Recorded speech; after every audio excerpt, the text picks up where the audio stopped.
que é a comunidade que a gente nasce lá em Recife. Em 2020 a gente passa para 62 obras, em 2021 a gente já chega no número de quase 130 obras, 2022 113, e aí a gente começa a ter uma atuação urbana, e é muito importante isso, porque o arquitetura também, ele começa trabalhando da porta para dentro e depois ele começa a olhar da porta para fora. Esse olhar acho que é bem importante e está sempre presente. Para depois, em 2023, ele diminui muito o número de reforma e começa a olhar só para a porta para fora. Hoje a gente está basicamente em urbanismo social, olhando para a parte de fora da casa e com essas consultorias estratégicas também. A primeira história que eu quero contar é dessa família aqui de Edinaldo, de Maria José, com 5 filhos. Essa foi a primeira obra que o Arquitetura Faz Bem fez, foi uma reconstrução. Isso é 2019. Essa família tem 5 filhos e esse rapaz aqui, Luciano, ele tinha acabado de sofrer um acidente de moto, por isso ele está sentado, e ele não sabia se ia voltar a andar. E aí eu lembro muito, quando a gente começou a conversar com a família para reconstruir a casa deles, Maria José encontrei com ela na comunidade uma vez e ela falou que ele estava para sair do hospital. Eu falei, coisa boa, vai voltar para casa. Aí ela fez, não acho que é muito bom não. Eu, por que não? Porque quando a gente está no hospital, o que a gente mais quer é sair, voltar para casa, voltar para a cama da gente. Ela falou, não, porque eu tenho mais medo dele ter uma infecção em casa do que no hospital. No hospital acho que ele está mais seguro. E de fato, a casa deles era uma casa que me espantou muito desde o primeiro momento, assim, a casa que, na primeira visita, eu vi 9 ratos em 5 minutos, especialmente no banheiro. É uma casa que, quando eu perguntei a eles, se vocês quisessem fazer uma coisa só na casa de vocês para melhorar, o que seria? Ele falou, só resolver a elétrica, porque me dá um choque quando eu quero ligar a luz, se resolver a elétrica, fica tudo certo. Então a casa era essa. E a gente derrubou ela toda, botou eles para morar numa casa na comunidade enquanto estava fazendo a obra, isso ainda em 2019, e hoje a casa está assim. A gente conseguiu reconstruir ela junto com o shopping da cidade, Shopping Recife, que é um parceiro super forte nosso, assim, que fica do lado dessa comunidade. E a gente reconstruiu essa casa de uma maneira, conversando muito com a família, escutando eles, com uma arquitetura muito próxima mesmo, como eles queriam a casa. Então, a gente conseguiu um apoio muito forte da Casa Cor de Recife, na época, Pernambuco, na época, que esse piso que vocês estão vendo, saiu literalmente é muito interessante, saiu literalmente da amostra de arquitetura mais sofisticada do estado para a casa mais vulnerável de uma comunidade vulnerável da zona sul da cidade. Literalmente. A gente tirou e instalou praticamente no mesmo dia. Esse cobogó também veio da Casa Cor também. Esse balcão veio de uma construtora. A gente conseguiu uma série de doações, mas o recurso, quem contratou a gente para fazer foi o Shopping Recife. Essa doação dos quadros, a gente conseguiu uma outra empresa para doar os quadros. E essa casa hoje, ela está abrigando a família toda. E foi muito interessante.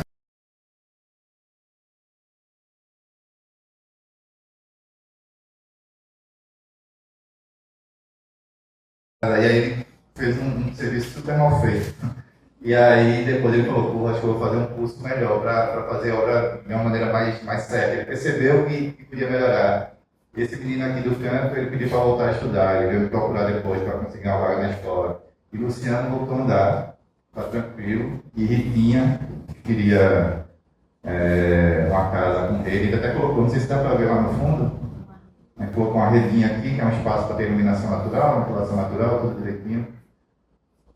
E a casa hoje é assim, então tem um banheiro adequado, e aí ter um banheiro adequado entra numa escala que eu acho que é muito importante de entender como essas pessoas vão usar esse espaço quem está entregando novo. Porque a gente teve que ensinar a usar bacia, teve que ensinar a usar chuveiro. E as pessoas não tinham costume de usar esse tipo de coisa que para a gente é banal, né? Essa é a segunda casa, eu vou passar mais rápido, porque ela tem uma história que eu acho muito legal, que é de Dona Dalva. Essa foi a segunda casa que a gente reconstruiu. E ela fica numa esquina. E aí quem trabalha em favela sabe que uma casa na esquina é um privilégio, né? A gente consegue ter aberto de janelas, tudo isso. E aí a casa dela internamente é essa. E hoje a casa dela ficou assim. E aí é muito interessante, porque quando eu visitei ela, a gente fez o projeto e apresentou, ela falou, eu gostei, mas eu não quero janela. Aí eu fiquei, por que não? Ela, não quero, mas a janela vai me dar iluminação, ficar doença. Não, mas eu não quero. Tentando investigar, descobri que ela não queria porque ela ia perder privacidade. E aí a gente fez essa solução com cobogós também do lado de mostra. Uma solução com iluminação zenital, ventilação zenital, que ela garantiu a iluminação, garantiu a qualidade do espaço, sem perder a privacidade dela. E as janelas que a gente colocou foram janelas altas. Como dá para ver na fachada agora, pode ver que as janelas altas as pessoas passam na rua e não conseguem ver nada da casa dela e tem aquele cobogó maior lá. Então, essas duas obras elas representam muito esse caminhar da gente de melhoria habitacional. Então, nesse movimento foi 2019, 2020, 2021, uma parte de 22, fazendo melhoria. A gente agora vai entrar nessa parte mais de urbanismo. E aqui a gente fala do muda. Eu estou entendendo que você está mudando para mim, obrigado. Eu vou só fazer um movimento. O muda é uma metodologia que a gente criou para a nossa atuação nos territórios vulnerabilizados, que se chama Microunidade de Desenvolvimento Articulado. De uma maneira muito simples, a arquiteto gosta de desenhar de uma maneira muito simples. O território está aqui, ele tem um limite, o território tem equipamentos importantes que existem no território. A gente joga algumas mudas, algumas microunidades no território, e depois a gente articula elas todas entre si, criando uma conexão entre elas. E essa conexão ela pode ser espacial, ela pode ser funcional, ela pode ser do ponto de vista de uso, uma série de questões. Mas sempre conectada com protagonismo comunitário, redução das desigualdades, desenvolvimento comunitário e articulação institucional. A gente acredita muito nesses quatro pilares. Os problemas que a gente trata são seculares, não são problemas simples. Então, não dá para resolver sem essa articulação institucional e não dá para resolver sem protagonismo comunitário.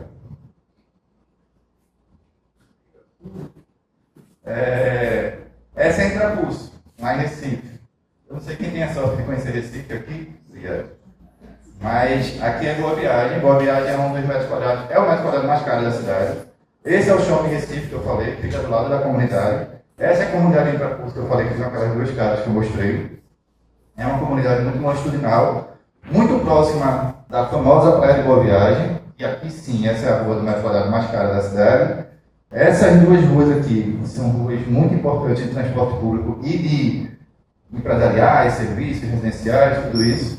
Então a Intrapulso ela fica realmente num ponto muito estratégico da zona sul do Recife e muito estratégico do ponto de vista de movimentação, de recursos, tudo isso. Agora. Obrigado. Em Intrapulso, a gente já tem mais de 6 anos de atuação, já foram quase 1.000 pessoas ouvidas, como eu falei, protagonismo comunitário. A gente sempre está ouvindo as pessoas, sempre está perguntando como é que elas querem. Mais de 7 áreas de convivência criadas, 6 casas reconstruídas, 81 casas reformadas só nessa comunidade, e mais de 14 toneladas de resíduos coletados, com capacitação de moradores e moradoras do território. A gente teve um programa de capacitação delas, para elas começarem a desenvolver programas de ambiental. Inclusive, com essas moradoras, a gente levou elas para Medellín, passou 10 dias na Colômbia, Medellín e Bogotá, para entenderem o movimento de urbanismo social de Medellín e trazerem isso para Intrapulso, mais uma vez fortalecendo a governança comunitária. E essa aqui é uma foto de um momento que eu acho super importante. A gente fez um planejamento estratégico do território com as pessoas do território. Intrapulso se chama como território de convivência, isso é muito importante. Então as pessoas do território participaram, você vê ali o grupo de escoteiros e escoteiras, todo mundo participando, opinando, tem que ter um planejamento estratégico para saber como construir Intrapulso que a gente queria. E aí, para cruzar esse olhar, do olhar calorento, do olhar quente, do olhar emotivo das pessoas, com o olhar técnico da gente, de arquitetura e de urbanismo, a gente criou esse mapa, e esse mapa está marcando onde tem alguns equipamentos de uso coletivo do território, escolas, esporte, tudo isso. E a gente colocou um raio de 250 metros em torno deles para entender como as pessoas chegam nele. Essas áreas cinzas que vocês estão vendo são áreas que foram identificadas como áreas de dificuldade de acesso a algum tipo de serviço no território. E aí, para cuidar disso, a gente foi criando áreas de convivência. Eu trouxe aqui 3 delas para mostrar a vocês. A primeira é a Praça de Intrapulso, a segunda é a Praça de Seu Augusto e a terceira é a Escola de Música.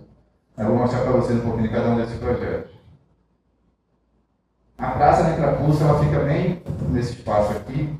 Essa massa de árvore está lá, essa imagem que vocês estão vendo agora, ela era assim. Aqui está a comunidade, essas árvores estão lá e esse espaço virou a Praça de Intrapulso. A gente fez toda uma escuta para a praça, só para a praça, com 353 pessoas ouvidas. Dá para ver que foi na época da pandemia isso. E aí o projeto foi muito simples, assim, na escuta as pessoas pediram primeiro para permanecer todas as árvores.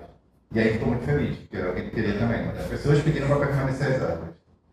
E aí a gente, no projeto Permanecendo as Árvores, a gente fez um plano com arquibancada que vai contornando as árvores e respeitando elas e deixando toda essa longitudinalidade para as pessoas ficarem, sentarem e tudo.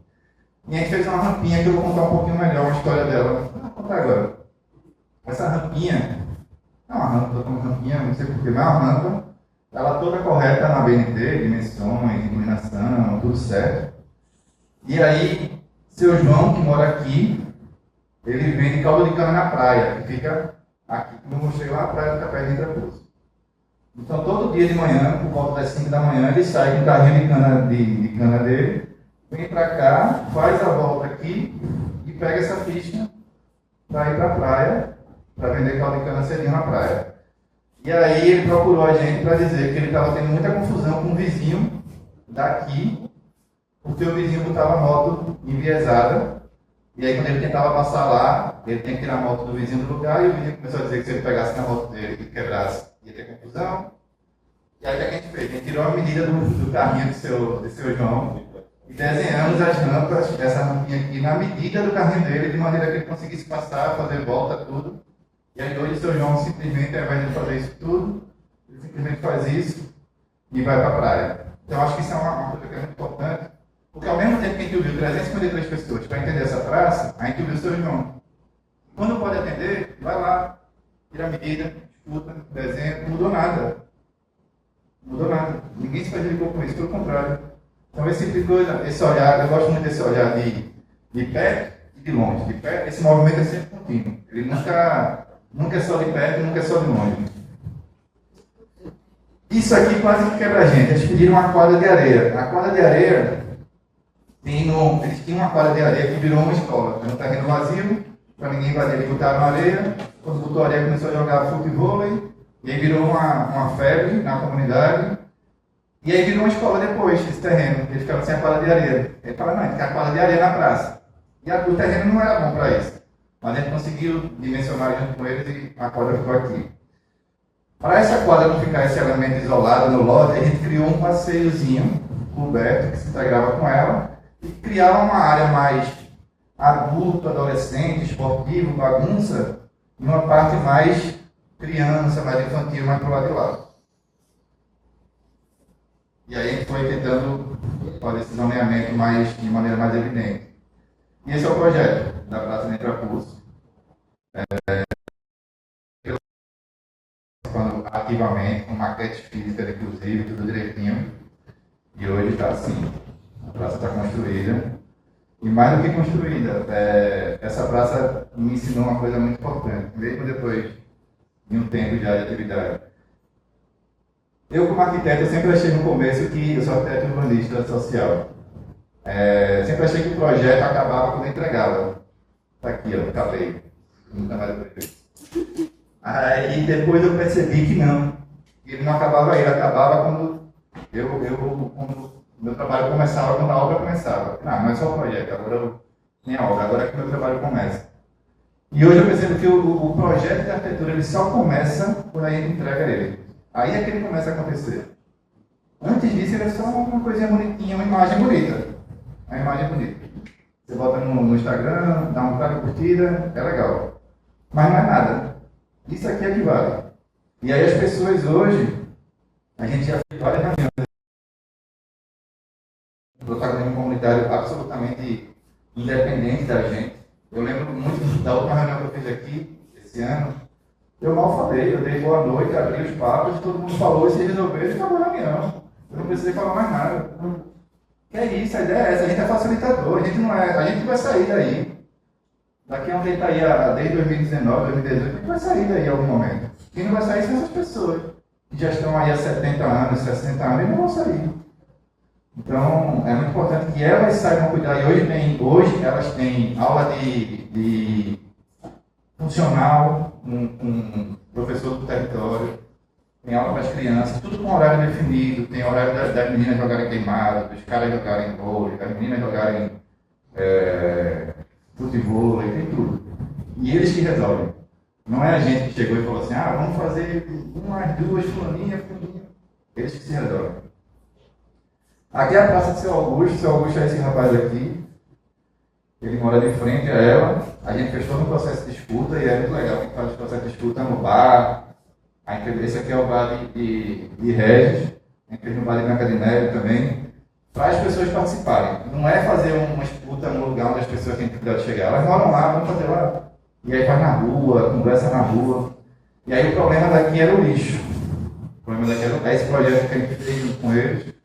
Mas era o lixo. E aí você repara que a gente já tinha tentado fazer uma intervenção com arte, com pintura, com artista local, estimulando a galera, você fica aí no lixo e tal, não sei o quê. E não funcionou muito pela foto, né?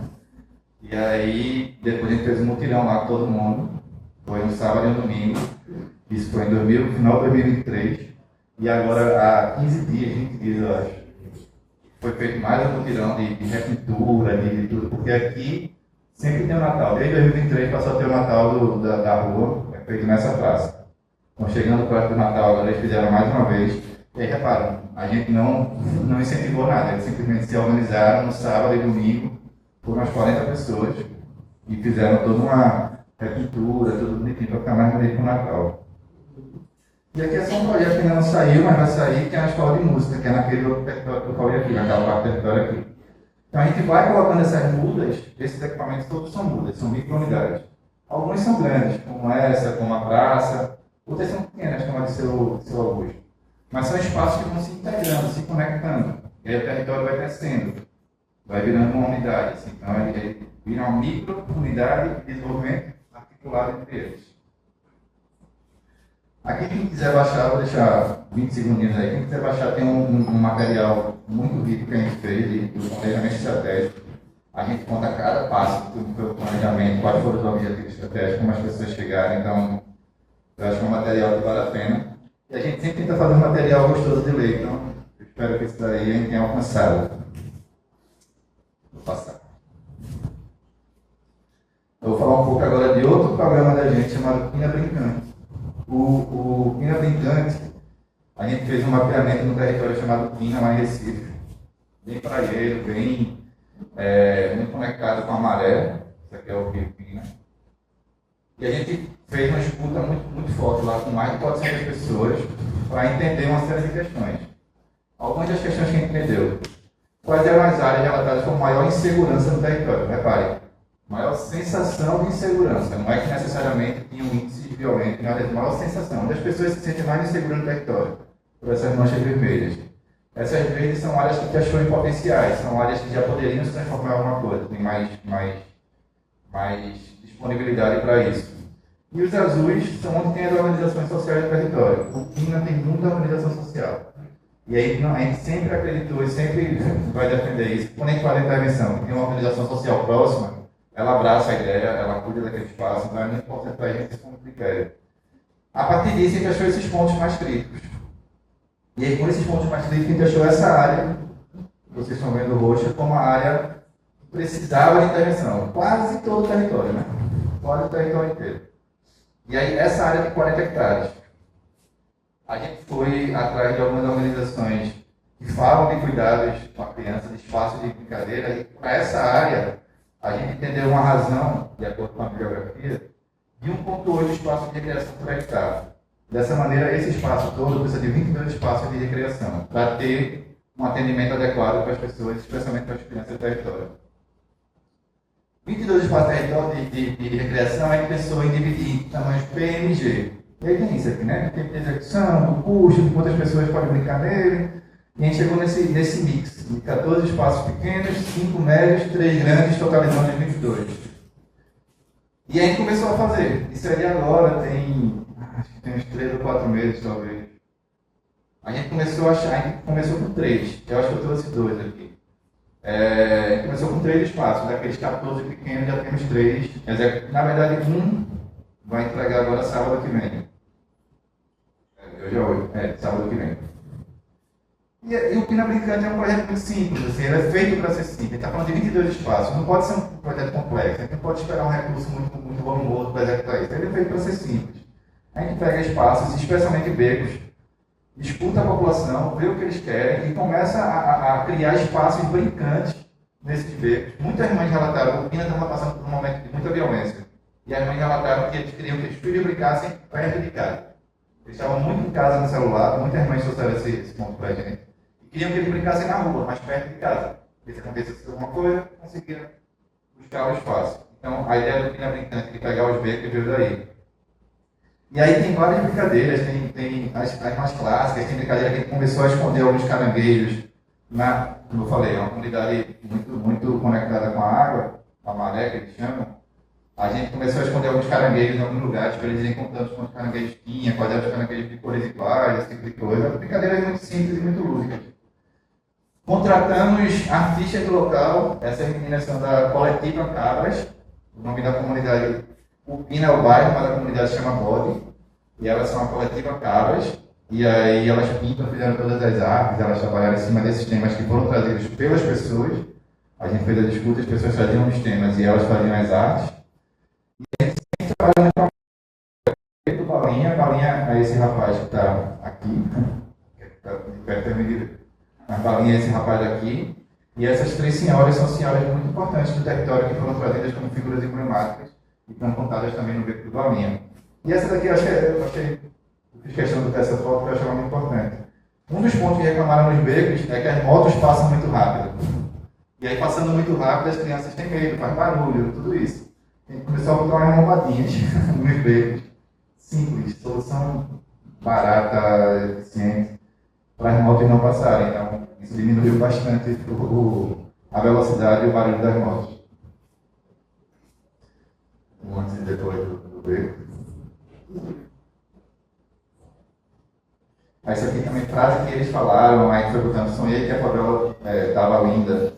Eles foram falando, a gente vai colocando, aqui já é o beco do S, é o outro beco já. Também tem outro material muito bacana, eu acho que vale muito a pena. Quem quiser baixar também, acho que aqui ele é um material ainda mais completo, eu acho que ele fala de todo o processo de escuta da comunidade, isso é bem importante. Aí tem todos os dados, quantas pessoas foram ouvidas, quando foram ouvidas, aonde foram ouvidas, isso é bem... Aqui é muito rápido, esses dois que eu vou mostrar agora são muito rápidos. Eu gosto muito de falar de diversas escalas para mostrar que a gente está falando de abordagens muito diferentes para contextos muito específicos. Aqui é um trabalho que a gente fez em São Paulo, na zona leste de São Paulo, em 5 escolas, e aí ainda está sendo executado. Mas no base são 5 escolas, creches, a gente fez processos participativos com professoras, com alunas, com moradores do entorno, técnicos que trabalham também na unidade, e a ideia era transformar essas escolas em espaços de convivência e de brincadeira para fora delas, ampliar o uso delas para a família dos estudantes. Eu lembro muito bem que a demanda foi, a gente quer alcançar mais pessoas sem ampliar a estrutura da escola. E aí, para alcançar mais pessoas, a gente pensou, vamos alcançar então as famílias das crianças, os irmãos das crianças. A gente foi criando áreas de convivência, de esporte, no entorno mesmo, aproveitando a estrutura dos equipamentos. E aí são coisas muito simples, é uma cesta de basquete, é uma pintura, é uma intervenção mais tática mesmo. Mas que cria essa relação e que, mais do que criar espaço de brincadeira, que já é importante, mas que interfere diretamente e positivamente na relação do equipamento com as pessoas do território. As pessoas passam a olhar para o equipamento de uma maneira mais generosa. Aqui dá para ver, tem muro de escalada, desemborrachado na frente. Aqui tem uma historinha de fazer ponto, aqui tem um gol, de marcar o gol. Isso aqui, quando eu era pequeno, eu cresci numa comunidade até 19 anos. Isso aqui, se tivesse, tinha sido muito bom. Eu gostava muito de brincar disso. E esse aqui é um outro programa que eu vou mostrar muito rápido, que foi em Duque de Caxias. Esse programa terminou no começo desse ano, de 25. Começou em 24, terminou em 25. A gente criou uma solução de cisterna vertical, e é interessante falar, a gente fez isso em curso, e aí apareceu no Jornal Nacional, foi super legal. o William Bonner disse que a gente resolveu o problema de falta d'água nas favelas brasileiras. Eu achei muito generoso da parte dele, mas não corrigi. E aí, quando apareceu no jornal, o pessoal de Caxias viu, o pessoal da Universidade Federal do Rio de Janeiro viu, e a gente começou a conversar e deu muito certo. Também tem uma publicação legal. A gente fez lá, em Intrafus, a gente só fez a cisterna. Em Caxias, a gente teve uma olhada diferente. A gente teve uma olhada de capacitar 12 moradoras, a Aline, Sandrinha, para capacitar essas mulheres, e aqui estão os cursos que a gente fez com elas. Isso aqui sou eu. A gente fez 12 mulheres, capacitou as 12 mulheres, para elas instalarem 50 cisternas na casa de 50 famílias de 2 territórios lá, de Valzíria e Novo São Bento. Então, primeiro a gente capacitou elas, e depois elas fizeram 50 instalações, 50 famílias de extrema vulnerabilidade nesses 2 territórios, e hoje as 50 casas têm essa captação de água de chuva. Caxias é um lugar que tem muito problema de água, tem muito problema de alagamento por conta desses 2 territórios, por conta da proximidade com o Rio Iguaçu. E foi um trabalho que foi super legal, essa publicação também é muito boa.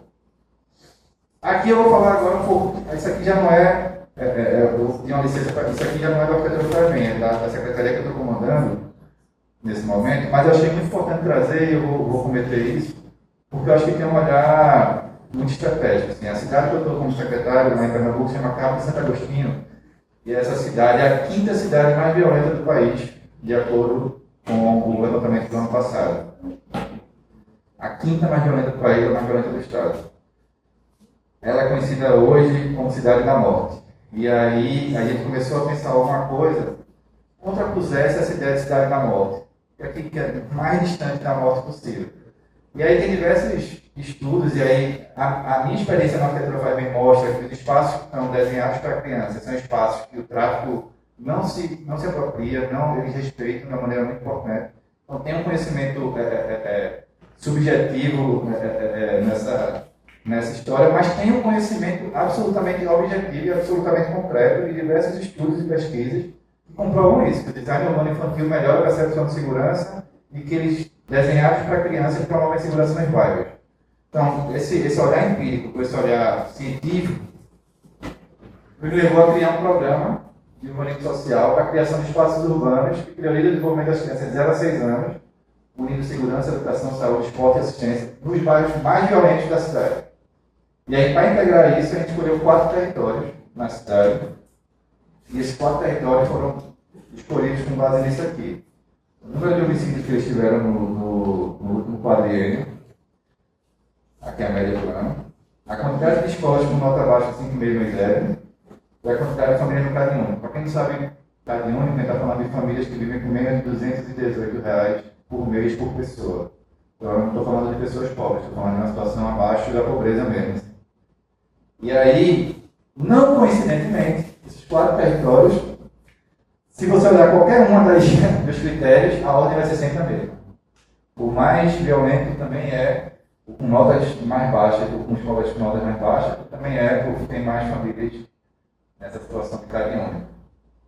E essa cidade do Cabo, a 5ª mais violenta, apesar de ser muito pobre, vocês estão vendo que se a gente olhar para esses 4 territórios, a gente olha já para 67% da população, apesar de ser muito pobre, é a 4ª cidade mais rica do estado, porque tem o Porto de Suape, não sei se todo mundo já ouviu falar, mas é um porto muito importante, tem muita arrecadação. Então é uma cidade muito rica e contrasta com esse índice de pessoas tão pobres que acaba se aparecendo também nos índices de violência. E lá a gente está implementando o Compaz, que eu acho que eu já falei aqui, mas o Compaz é um centro de referência, e aí não sou eu que digo que ele é bom, ele foi premiado pela ONU, na Prefeitura do Recife, e a gente está implementando eles nos 4 territórios da criança lá do CAI. Nós chamamos território da criança, não dessa formação. O território da criança são esses 4 territórios que a gente está escolhendo. Cada um deles vai ter um Compaz. Mas não é o Compaz sozinho, ele chega o Compaz com a turma do Compaz. Ele chega com uma série de equipamentos, praça de primeira infância, creche, escola, casa da gestação, tudo olhando muito para a primeira infância, tudo com o território da criança. E todos eles conectados, aquela ideia do Muda que eu mostrei lá na frente, de pequenas unidades que vão se conectando, aqui eles se conectam através do corredor do cuidado. Então, o corredor do cuidado são vias desenhadas e pensadas para dar segurança às crianças, para dar estabilidade às famílias, segurança para todo mundo E segurança em todos os sentidos, tá? Segurança viária, segurança de iluminação, segurança de tudo isso. Então, todos esses equipamentos têm o compás como um elemento articulador e como um elemento distribuidor das políticas públicas. E tem um termo que eu gosto muito de um professor meu, Ricardo Balestrelli, que ele fala de saturação de cidadania. Eu acho que a gente está falando disso aqui, assim, está falando de jogar um banho de cidadania no território, que são os 4 territórios mais vulneráveis da cidade. E eles não ficaram mais vulneráveis, como eu falei lá no começo. Eles foram vulnerabilizados. Então a gente precisa dar um banho de cidadania, uma saturação de cidadania neles, para eles começarem a se recuperar de uma maneira, a gente começar a equilibrar essa desigualdade que a gente mesmo provocou em algum momento. Então esses espaços todos, eles vão ser desenhados muito conectados com espaços infantis, acreditando em tudo aquilo que a gente falou de dados. E eu acho essa imagem muito legal, que está em participação agora. É um corredor da educação que ele está chamando. Então vocês veem que todos os brinquedos têm uma coisa de pedagogia, todos os brinquedos brincam e instruem. Então aqui as crianças podem brincar formando letras, aqui eles podem pular as letras todas, sempre que chega na vogal muda de cor e tem as variações com os acentos. Então isso aqui vai se brincando e aprendendo, brincando e aprendendo. Esse é o primeiro compás que vai sair, é o compás de Gaibu, que é uma praia linda, inclusive, para quem não conhece. E um dos bairros hoje onde tem mais problema de tráfego dos territórios, né, mais vulnerabilizados, justamente por ser praia, justamente por ser próximo a Porto de Galinhas, e aí tem uma movimentação grande e por conta disso fica mais atrativa também para outras coisas. Mas esse é o compás de Gaibu, é o primeiro que vai sair. Esse é o Parque Compás, já é uma coisa que a gente faz diferente de Recife também. A gente bebe muito de Recife, está muito colado com Recife, tem muita proximidade, não só física, mas política. E a gente trouxe essa novidade de fazer o Parque Compás, que é um compás aberto, é um compás onde as coisas acontecem na rua, as coisas acontecem de maneira urbana, então tem a mesma filosofia, mas é mais aberta. Esse é o primeiro que vai sair, a primeira obra, essa obra já está quase começando. E essa imagem eu acho super legal trazer, porque é uma imagem que representa muito o que eu estou falando da escala macro. Essa é uma obra muito grande, essa é uma obra que vai dar, sei lá, 16 milhões, essa obra que saiu agora que foi 8 milhões e meio, mas isso aqui é uma obra muito barata. E é dentro de um território super vulnerabilizado.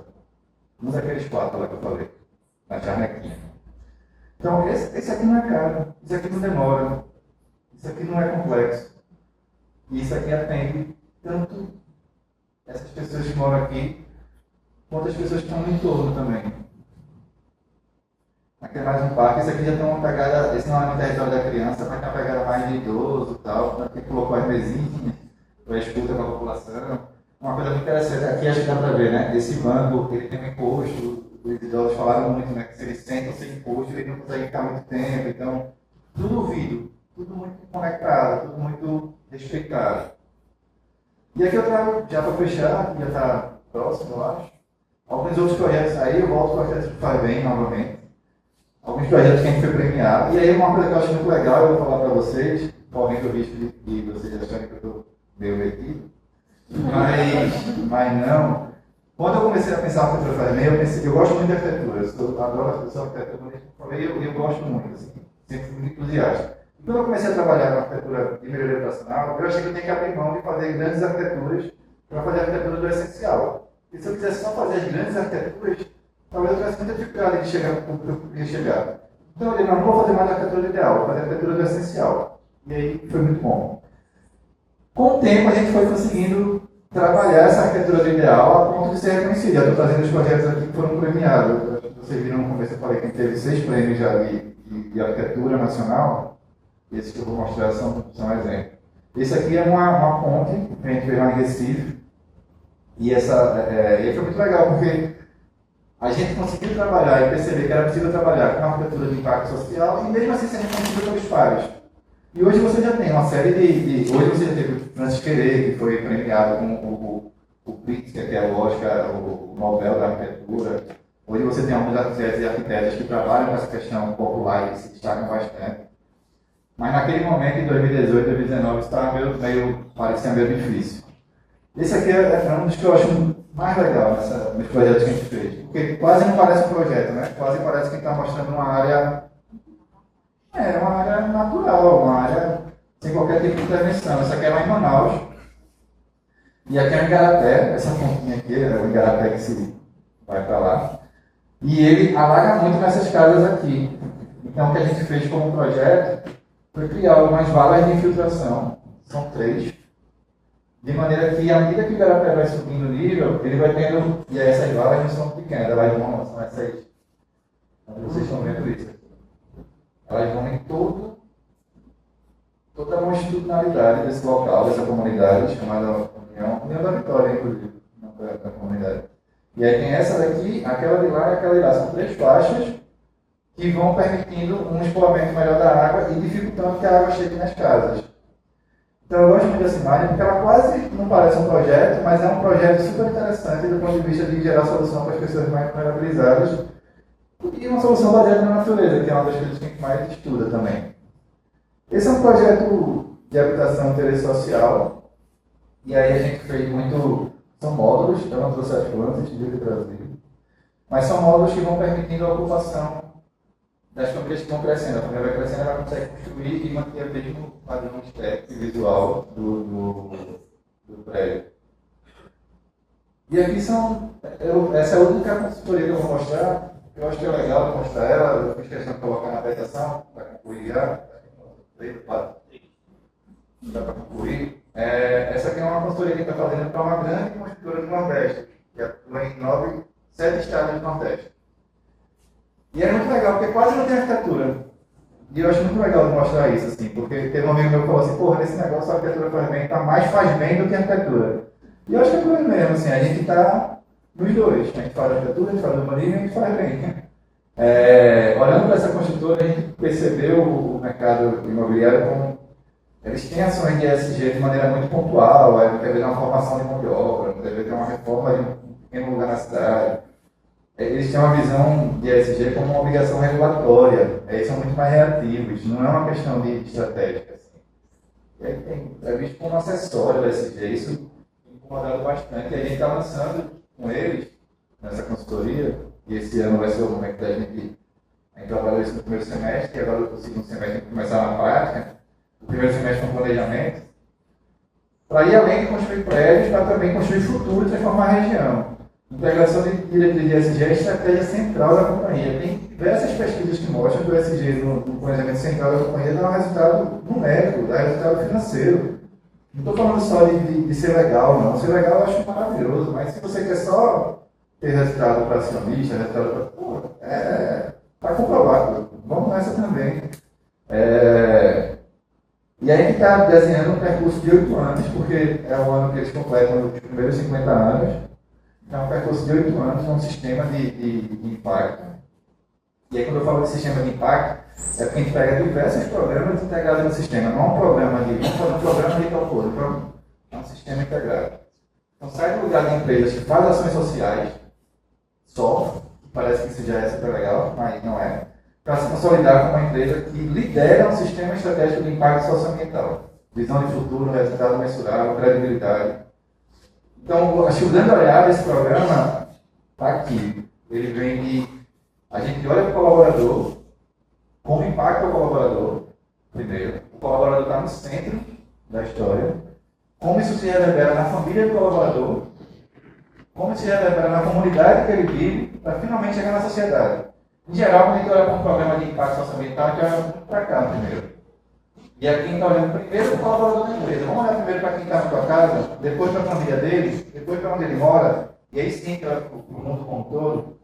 A gente fez algumas pesquisas, a gente viu mais de 1000 pessoas, acho que é o próximo slide que vai falar isso. A gente viu mais de 1000 pessoas, identificou os valores que elas têm, fez toda uma parte de entendimento do que elas têm, identificou o problema do setor, os benefícios que o setor tem, para ter alguns insights, e esses insights gerar diretrizes para gerar os programas, e esses programas criam o sistema. Então, é muito importante entender esse olhar complexo da história. Assim. A gente não está desenhando um programa isolado, não quer desenhar um programa de formação de mão de obra feminina, por mais importante que seja. Mas esse programa de mão de obra, de formação de mão de obra feminina, tem que estar integrado no sistema, e esse sistema tem que passar pelo colaborador primeiro, a família dele, a comunidade e a sociedade.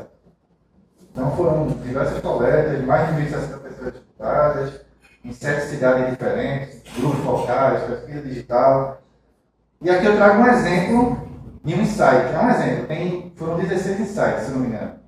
Mas todo insight, nesse caso aqui, o compartilhamento de saber entre colaboradores pode ser uma ferramenta de aprimoramento técnico pessoal. Todos os insights estão conectados por conclusões que as pesquisas trouxeram, por problemas encontrados no setor, no benchmark, e por benefícios encontrados no setor de benchmark. Então, todos eles estão aqui. A gente não tira uma conclusão, um insight do nada. Esse insight está estruturado com uma série de informações. E aí, com esse insight, a gente começa a desenhar diretrizes. Nesse caso aqui, uma das diretrizes que a gente está desenhando vai ser um programa de ações voluntárias dos colaboradores. Sei lá, se eu sou bom com gestão financeira e algum colaborador diz que não é bom em gestão financeira, a gente vai ter um programa entre nós dois de melhoria com indicadores, com tudo acompanhado. Não é que, vamos sentar ali e dizer como é que é a tua família. A gente vai ter um trabalho de melhoria de gestão financeira, porque isso foi uma das coisas que apareceu na pesquisa. Os colaboradores dessa empresa, essas 1.060 pessoas que a gente ouviu, apontaram muito essa vontade de ajudar e de colaborar com o outro para desenvolver as pessoas. Lembrando que é uma construtora, então, das 1.000 e poucas pessoas que a gente ouviu, 700 eram do operacional, da obra, 300 e poucas eram do administrativo. Para encerrar, eu acho que esse aqui é o olhar que eu queria deixar como final. Assim. A arquitetura e urbanismo é uma profissão que eu amo e que estou muito feliz de ter escolhido, porque ela permite muitos olhares diferentes. Assim. Mas o olhar que eu acho que a gente tem que falar, quando a gente fala de cidade, quando a gente fala de futuro, quando a gente fala de uma sociedade mais justa, é olhar para a arquitetura e urbanismo. Eu fui professor de universidade e falei assim, não acho que todo mundo tem que trabalhar com arquitetura e urbanismo social, não. Eu só acho que todo arquiteto e arquiteta e urbanista tem que trabalhar para não perpetuar as desigualdades que já existem. Isso sim. Você não precisa trabalhar para combatê-las. Beleza, mas você não pode perpetuar isso. E o caminho que eu escolhi, o caminho que eu acho que faz sentido para mim, é a arquitetura e urbanismo como uma ferramenta de impacto social. Como é que a gente consegue transformar a sociedade para deixar mais próximo do que a gente espera, do que a gente sonha, a partir da arquitetura e do urbanismo. Esse é o trabalho que a Arquitetura Faz Bem faz. Eu fiz questão de trazer essa diversidade de trabalhos, diversidade de lugares, diversidade de chapéus. Trouxe uma apresentação minha como poder público, uma apresentação minha como empresário, como consultor, para mostrar que todos esses chapéus se conectam, porque a gente está falando da mesma pessoa. No fundo, é a mesma pessoa. A pessoa que é atendida por uma empresa, por uma ONG, por um poder público, a pessoa que vai para uma escola, a pessoa que sofre violência, a pessoa que precisa de atendimento médico, a pessoa de tudo. É a mesma pessoa. Então, eu espero e acho que esse encontro é importante para isso, para a gente fortalecer essa ideia de arquitetura e urbanismo como uma ferramenta de impacto social. Obrigado.